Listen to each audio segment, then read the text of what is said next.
Hey my dudes, my name is Cecilia and welcome to my kitchen here in Stockholm, Sweden. Today is the last day of our 12 days of Christmas 2023 and I need a drink. So today we are making Mumma. Now there are 1,000 ways to skin a cat and apparently 1,001 ways to make Mumma. I never really had this growing up as it's alcoholic, but my grandmother used to serve it every Christmas when I was little. We used to have these really big Christmas parties, and as I got older, our Christmas parties got smaller, and she kind of stopped making it because her version tends to make quite big batches. When I came to Sweden, I just assumed that the mumma that was served at restaurants at Christmas time was going to be the same as her version. She tends to be fairly traditional with the Swedish food and drink that she serves. She wants to serve what she grew up with when she grew up in Gothenburg. Imagine my surprise when I came here and her version was not the norm at all. As I started to research, I found out that there are so many different ways to make this drink. In today's video, we are making 3 different versions. Let's get started.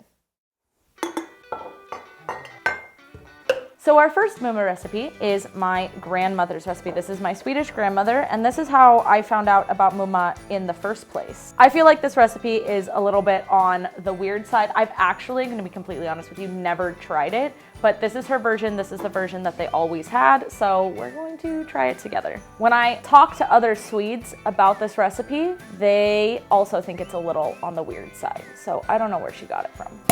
Half a bottle of champagne. You could use a full bottle and then just use half, or obviously if you wanted to double this recipe and use a full bottle of champagne, cool, you do you. I also chose the champagne that was like in a half bottle that was cheapest because I'm not made of money. And then the recipe calls for 2 bottles of beer, which I also was like, what does that mean, 2 bottles of beer? So I'm using one of my favorite Swedish beers, Mariestad. It's a very like normal lager, 2 bottles of beer. We have a bottle of Guinness. This one says extra stout, and I asked them at Systembolaget if there was a difference between this Guinness and like regular Guinness. They were like, yeah, it's pretty much the same thing.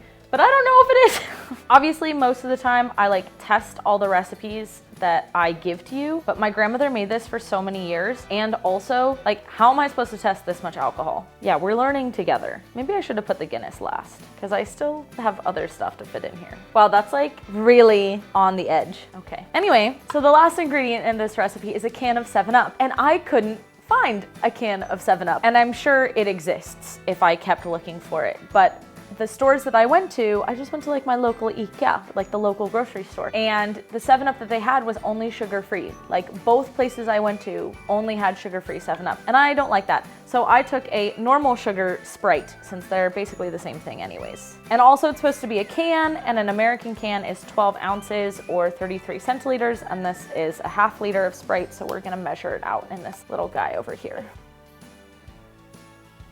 Definitely should have added the Guinness last. Oh well. Det ser ut som en science experiment. I know that this whole head foamy guy is like a thing that people want, but I'm irritated by it now. I mean, it looks really fun though. We're also not gonna stir this. We're just gonna go for it, okay? Unlike glögg, which I did last year, this does not have a particular glassware that it's normally served in, as far as I know, so I'm just gonna use one of my red wine glasses. Cool. Wow, that's really good. It's much lighter than I thought it would be. I feel like you'll see the other like mumma that I'm used to is much like darker in flavor. And this like, it has that little bit of stout, but everything else is very like light and fresh. This is really good. No, but I like this. It's a little weird. Let's move on to the second version. This second Mumma recipe comes from my friend Daniel, who is a born and raised Swede and generally has very good taste in alcohol. Step number 1, we are gonna go with 1 part julmust. Now, julmust is Swedish Christmas soda and it is absolutely delicious. You can get it at IKEA, I think, at least I remember buying it at IKEA in the States.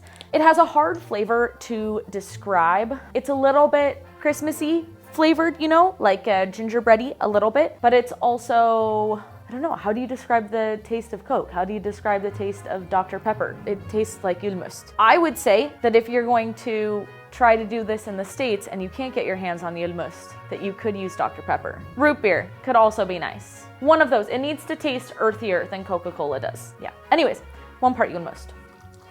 The second ingredient is Christmas beer. All the different breweries make a Christmas flavored beer. It can be a lager or like an amber ale, something like that, and then it's spiced in a more like Christmassy, gingerbready kind of way. However, I'll let you guys in on a little secret. I'm actually filming all of these videos in October, and I went to the Swedish alcohol monopoly and I asked them if they have their Christmas beer in yet, and they said we have it in stock, but we're not allowed to sell it until November 1st. So we can't sell it to you. So unfortunately for this video, I'm just using this amber lager. Use your imagination. Imagination. Pretend it's Christmas beer. And 1 part beer. Now each one of those was 33 centiliters, and now we need 2 parts port. So I'm just using this red port. It's what they had at Systemet, so 2 parts. Then his calls for a large pinch of cardamom. Tips a day. And then 1 shot of gin for every 2 liters. This is just under 2 liters, so I'm gonna do more like a splash of gin. Oh, and also I'm using Stockholm's Bränneri. This is a local gin maker, and they just make really, really great gin. That was, I don't know how much that was, but that seems good enough. Mixy, mixy, mixy, mixy, mix, mix, mix, mix, mix. This recipe is just so wildly different. Ooh, ooh. I mean, it definitely tastes winier.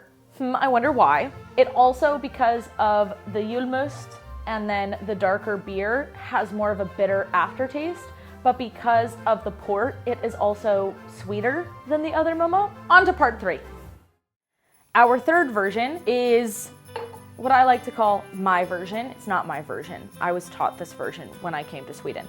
But for the intents and purposes of this video, we're gonna call this my version. It is also the most simple version. All you need is julmust, and then, again, a Christmas beer, which I don't have. So I'm gonna use this Zlatopromen, which I also love that I was like really making sure I used Swedish beers in the other parts of the video, and then realized I had bought the wrong beer for this part of the video, so we had to figure out what I had at home, and this was the closest that I had at home. So we're really flying by the seat of our pants today. That's how it is. I feel like drinks are a little bit less important, that everything is absolutely correct, than like a baking video. Like, you're about to get drunk.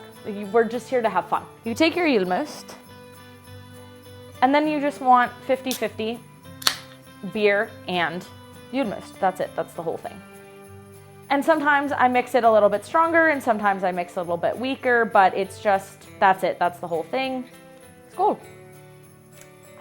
So good. This is definitely my favorite version. It's the easiest version. This is the version I drink all Christmas Eve, all Christmas Day. Like, it's so nice. Delicious. Tastes like Christmas. Doesn't need to be made in a big batch. That's it. There you go. Thank you guys so much for watching. I love Christmas, and I just so love being able to share this season with you all. I hope that you have a good day and happy holidays. God jul! Get this recipe and 23 more Swedish Christmas classics in my latest ebook, 24 Days of Christmas, available for purchase on my website now.